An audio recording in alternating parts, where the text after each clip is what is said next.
On the campus of Cambridge University, you can always see a student who is unique. Instead of studying hard in the library, he chased butterflies and collected beetles in the suburbs.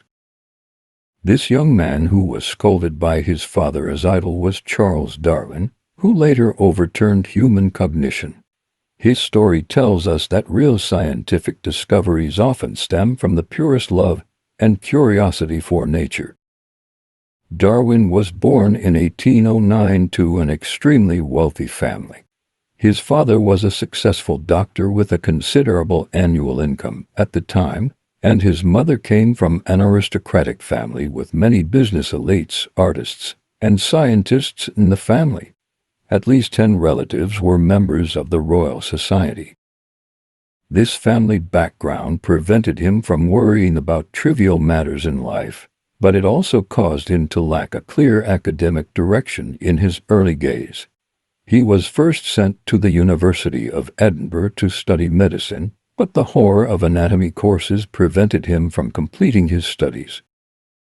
After that, his father sent him to Christ's College in Cambridge, expecting him to become a clergyman, but his life in Cambridge was more about pursuing freedom and enjoyment. Born into a family of doctors, he studied medicine at the University of Edinburgh and theology at the University of Cambridge, but was not interested in either of these serious subjects. His passion was devoted to natural history, often spending hours observing the behavior of insects and recording the characteristics of plants.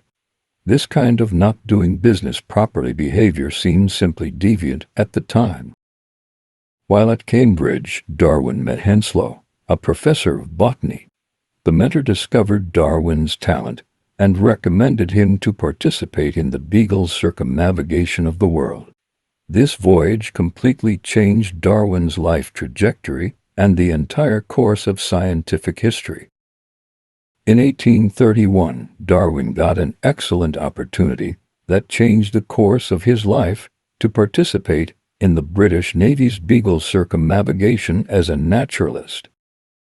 These 5 years of voyage were a major turning point in his scientific career. He successively visited South America, the Galapagos Islands, Australia, and other places, conducting a large number of observations and collecting specimens. On the Galapagos Islands, his observation of the differences in beak morphology of finches on different islands triggered his profound thinking about the origin of species, which became the source of inspiration for his great theories in the future. During his 5-year expedition around the world, Darwin collected a large number of plant and animal specimens and recorded a wealth of geological and biological phenomena. In South America, he discovered a large number of fossils of extinct mammals. In the Galapagos Islands, he observed subtle differences in the finches on different islands. These discoveries laid a solid foundation for his subsequent research on evolution. After returning to England, Darwin spent 20 years compiling research and investigation data.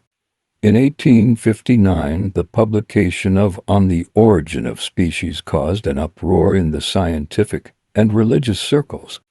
Darwin proposed that all living things descended from a common ancestor and evolved gradually through the process of natural selection. This theory completely overturned the concept of immutable species and established biology on a scientific basis. The influence of evolution extends far beyond biology. It has changed mankind's understanding of its position in nature and promoted the development of scientific thinking. Marx even compared Darwin's discoveries with his own historical materialism, believing that together they reveal the objective laws of the development of things. Darwin's theory also sparked intense controversy. There is strong opposition in the religious community to the idea that humans and animals are of the same origin, and there is also a heated debate in the scientific community. But over time, more and more evidence supported the theory of evolution, making it a cornerstone of modern biology. After Darwin's theory of evolution was introduced to China, it had a profound impact on China's ideological and scientific circles. At the end of the 19th century and the beginning of the 20th century, China was in the midst of internal and external troubles. Darwin's idea of natural selection and survival of the fittest inspired the awakening of Chinese intellectuals. Yan Fu's translation of Chang'an Lun introduced Darwin's theory of evolution into China and became an important reading in the Chinese ideological circles at that time. This idea inspired the Chinese people to work hard and seek national independence and national rejuvenation. Today, Darwin's theory has become the foundation and pillar of biology and is recognized as a classic around the world. His position in the history of science is unshakable, and he is respected as the father of biology. His thoughts and spirit have inspired generations of scientists to continuously explore the mysteries of nature and pursue truth. Darwin used his life to prove that science is not a boring pile of data, but a journey of exploration full of passion and imagination. His story reminds us that the true spirit of science never goes out of style. Today, with the rapid development of science and technology, we need to maintain curiosity and awe of nature and face new scientific discoveries with an open and tolerant attitude. What Darwin left us is not only the theory of evolution, but also an insatiable spirit of curiosity and the courage to challenge authority. This spirit is the fundamental driving force for the continuous advancement of human civilization.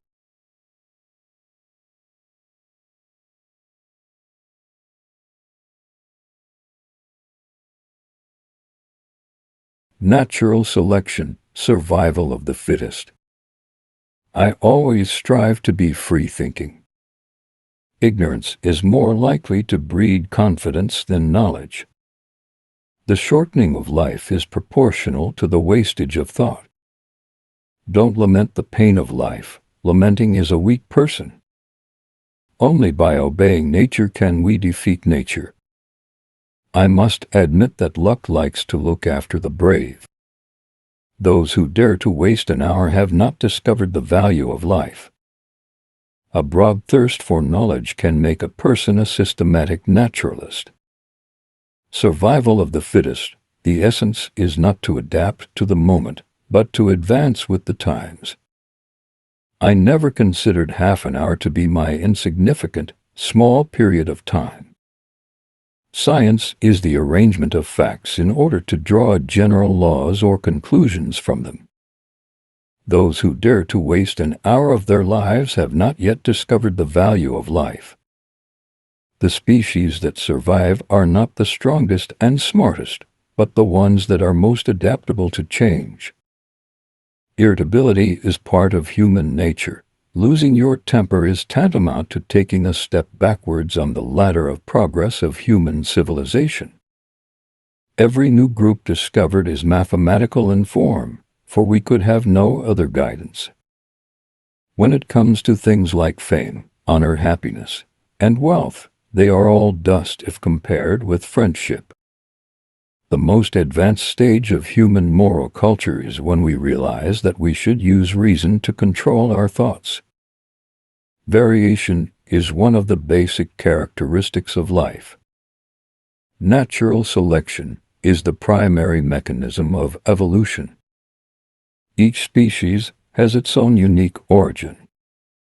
The value of the origin of species lies not only in science, but also in its inspiration for human thinking. Optimism is the beacon of hope. It guides you from the dangerous canyon to a smooth road, gives you new life and new hope, and supports your ideals to never be extinguished. The most valuable knowledge is knowledge of method. According to the principle of natural selection, that is, in the struggle for survival, the fittest survive and the unfit are eliminated. Species are constantly evolving. Creatures in nature go through a fierce struggle for survival. Those who adapt survive, and those who do not adapt are eliminated. This is natural selection.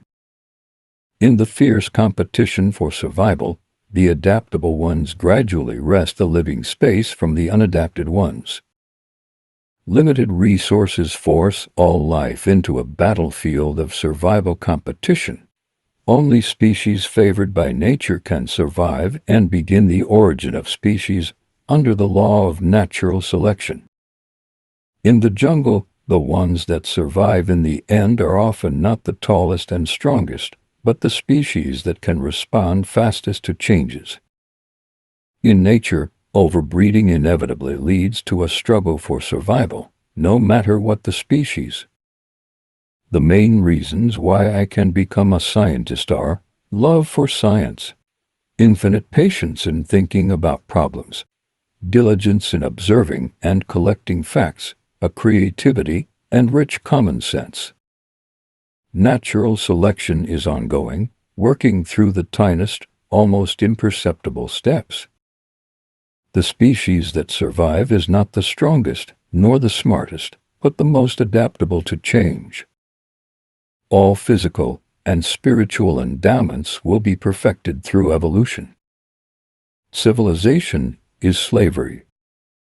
Whatever I have accomplished in science has been achieved only by long thought, patience, and industry. There is no smooth road in science. I believe that in the distant future, humans will be able to understand their origins more thoroughly. Optimism is the beacon of hope. It guides you from the dangerous canyon to a smooth road, gives you new life and new hope, and supports your ideals to never be extinguished.